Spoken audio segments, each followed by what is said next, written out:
Hi, folks, and welcome back to another edition of Talk Rodeo. Derek Barton, your host, along with you as we continue our talk with PRCA Trick Rider Madison MacDonald Thomas. We continue talking about what she has to adjust to when she's using different horses. Today's show is brought to you by Chamley Financial. Jim Thompson for Jim Chamley at Chamley Financial. Jim helped me with my financial retirement planning, and it's working, so I trust him. And when he speaks about something, I take note. Recently, he said, with pension funds going the way of the cattle prod, a retirement plan, including a predictable stream of income for the rest of your life, is a no-brainer. Go online for details and to set up a sit-down meeting. www.chamleyfinancial.com. That's CHAMLEY. chamleyfinancial.com.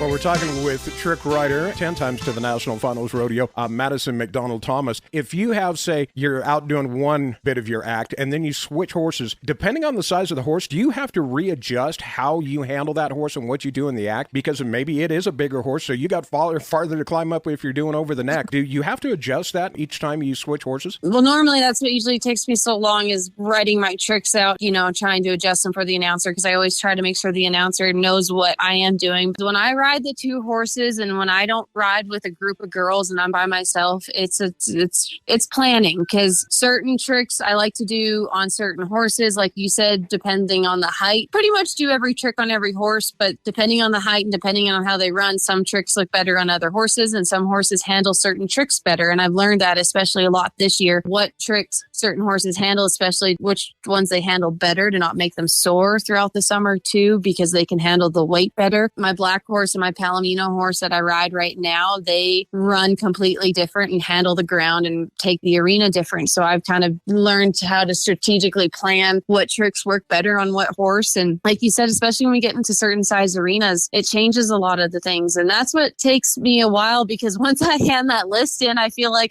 there's no turning back. So it is what it is. I'll go in and usually do the opening, and you never know. The ground may look good and you may go in there and I could just feel my horse slipping a lot. And then I get back to the trailer and I go, now I just turned that list in and I decided to do all these tricks tonight. And that doesn't feel so good out there. And at that moment in time, you just have to either, just do what you can do. I usually go ahead and try to do my routine as much as I can until my horses start struggling or I feel like it's unsafe. Then I try to safety up. And most announcers can go with me. That's just the hard part when it comes to with us. Because when we trick ride, we turn our horses loose. We don't have much option to help them with the ground. We're just praying and hoping that they can feel it and they set themselves up the best way they can to save us and help us. Well, that's going to do it for today, but more with the biggest names in the sport of rodeo coming up on our next edition of Talk Rodeo. So until the next time, Derek Barton saying BBFN, bye-bye for now.